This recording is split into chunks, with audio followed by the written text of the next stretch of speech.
Death Note, horror story.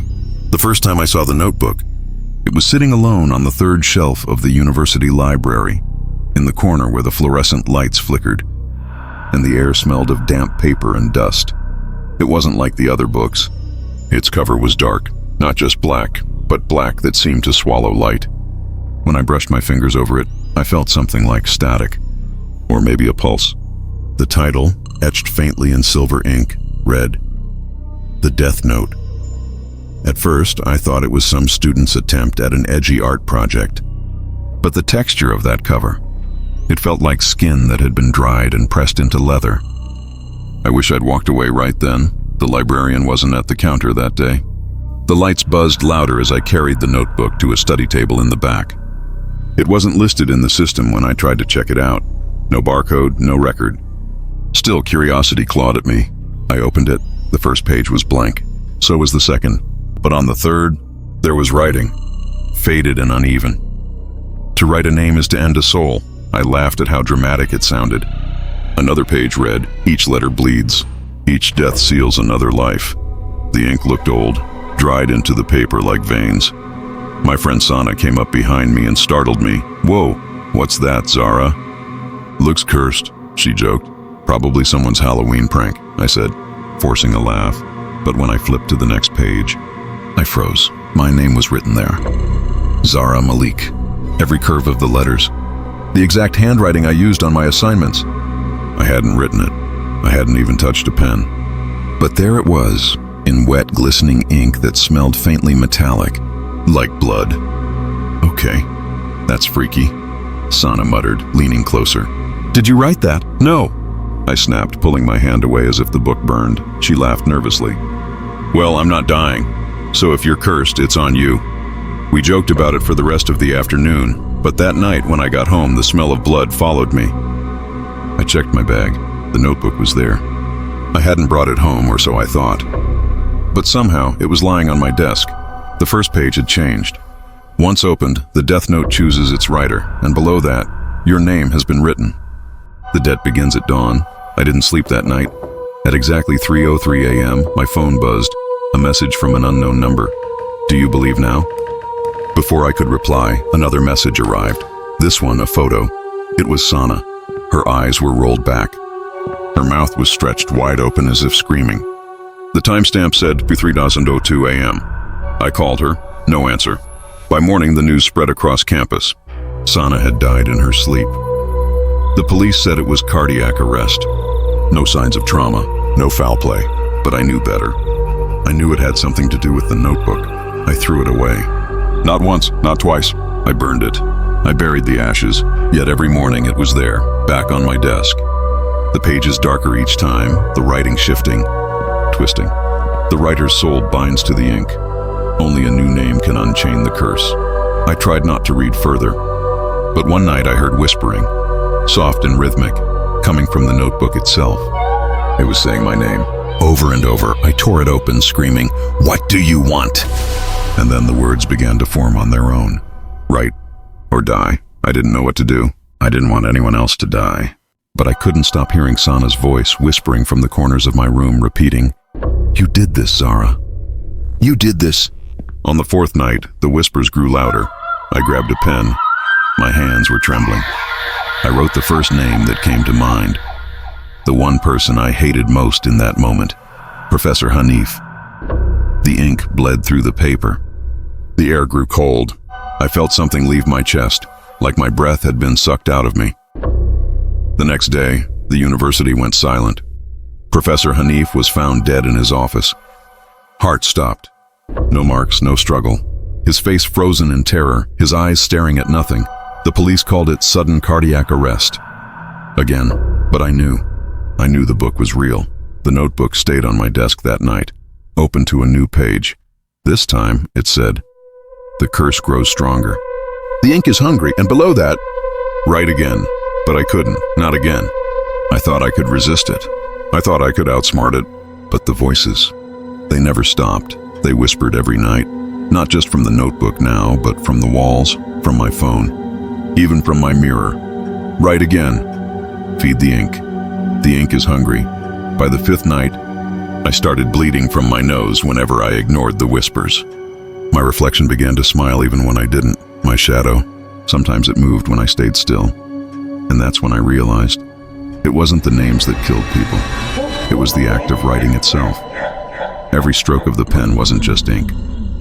It was a part of me, feeding something that lived inside the notebook, something that had chosen me.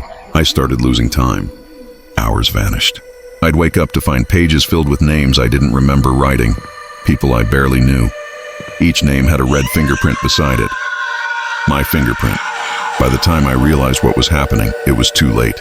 The notebook wasn't cursed. It was alive, and I had become its hand. After Professor Hanif's death, I didn't go back to university. People whispered about me, about how I was the last one who saw him alive, how I was different now. My eyes looked hollow in the mirror, darker each day. I tried to explain what was happening, but who would believe that a notebook was killing people? The notebook waited for me every night. No matter where I hid it, under the floorboards, in the freezer, even buried under bricks in the garden, it returned before dawn, sitting neatly on my desk. Each time, a new page awaited, blank, expectant. "Write again," it whispered. The whispers had grown louder, like multiple voices speaking over each other. Sometimes they came from behind me, but when I turned, no one was there. One night, I decided to end it. I tore every page out and threw them into the fireplace. I watched as the paper curled and turned black. But instead of the usual crackle of burning, I heard screaming, not from my own mouth. From the pages, thousands of screams, high-pitched, desperate, like the souls of the dead trapped in the ink were being released.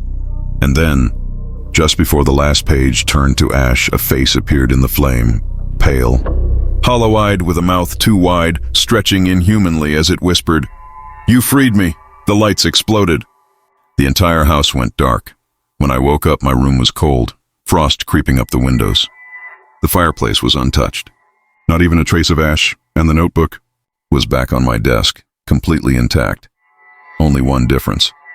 This time, my name was no longer at the top of the first page. Instead, there was another name written in thick, wet ink. Farhan Malik.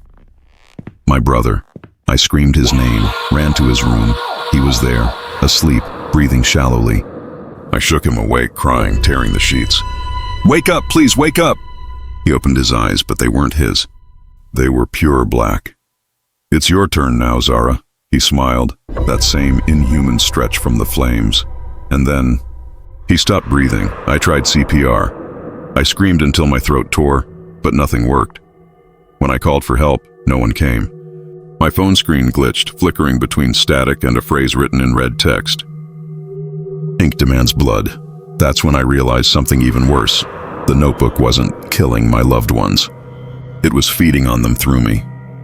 Every time I resisted writing, it took someone close to me. Every time I wrote a name, it gave me a day of peace, but the peace never lasted. I went days without touching it, locking myself in a motel, avoiding anyone who knew me.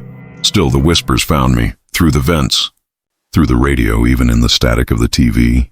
At night, I'd see shadows crawling on the ceiling, faces forming in the dark corners, all whispering the same thing.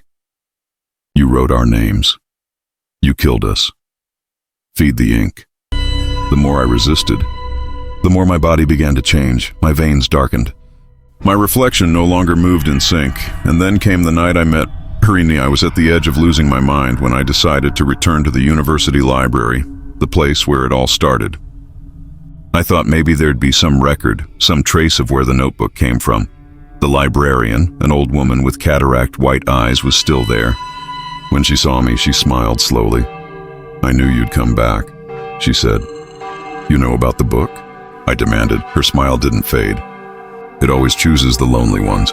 The desperate ones." I froze. "What are you talking about?"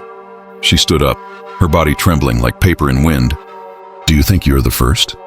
"Every decade someone finds it. Every decade it writes its story again through new blood." I stared at her in horror. "How do I stop it?" She leaned close. Her breath was cold.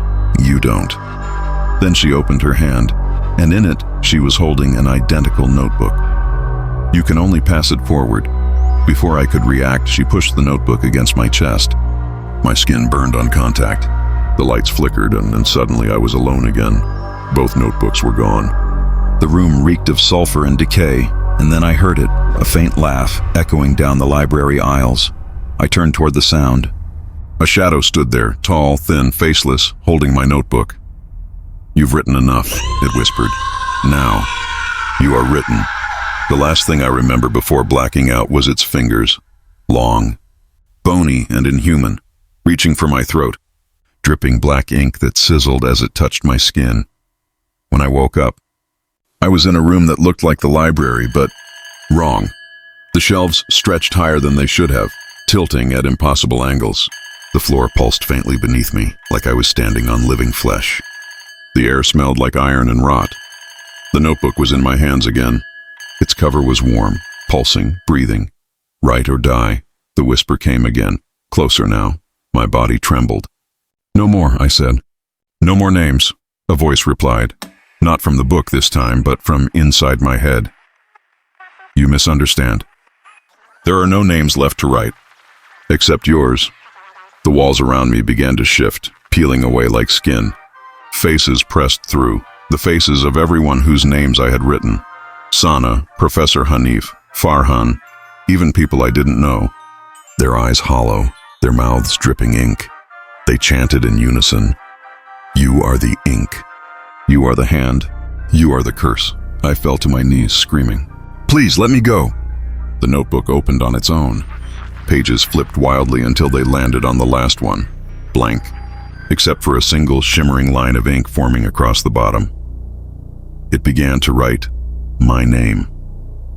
I grabbed a pen and tried to scratch it out, but the ink fought back, seeping into my hands, spreading up my arms like veins of darkness. My heartbeat thundered in my ears as I screamed for help. The room trembled. The shelves collapsed, spilling endless books that bled ink instead of dust. The air filled with whispering, 1,000 voices overlapping until they became one unified, monstrous tone. The Death Note was never a book. It was a contract.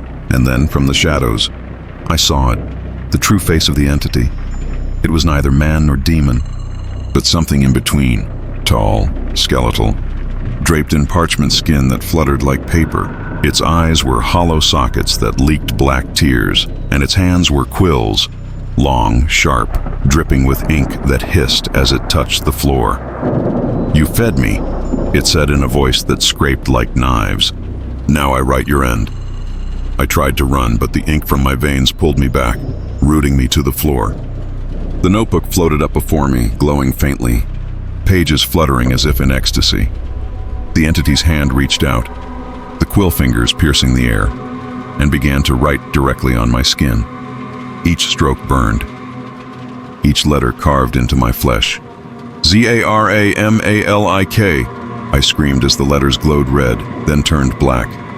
"Every writer becomes the written," it whispered. "Every story must end in ink." The last thing I saw was my reflection in a shattered piece of glass. My eyes were pure black now, my veins pulsed with ink, and in my hand, I held the notebook, blank again, waiting. But this time, my name wasn't written inside. Someone else's was. A new name. Hassan Rahim. I didn't know who he was. I didn't write it, but I felt the hunger rising again. The whispers returned, soft and eager. "Feed the ink. Feed the ink. Feed the ink." When I looked up, I was no longer in the library. I was back in my dorm room. Everything looked normal, except the notebook lay open on my desk, clean, untouched, as if nothing had ever happened. My hands were trembling, black stains under my nails. I reached for my phone, and there it was. A message from an unknown number. "Do you believe now?" Attached was a photo. It was a boy I'd never met. Hassan Rahim, eyes wide open, mouth twisted in horror, body limp on a classroom floor, and underneath, written in the same silver ink, "The ink thanks you." The notebook closed itself, the lights flickered, and for the first time, I smiled. The same stretched, inhuman smile I'd seen in the flames that night. "Write again," the whisper said, and I did.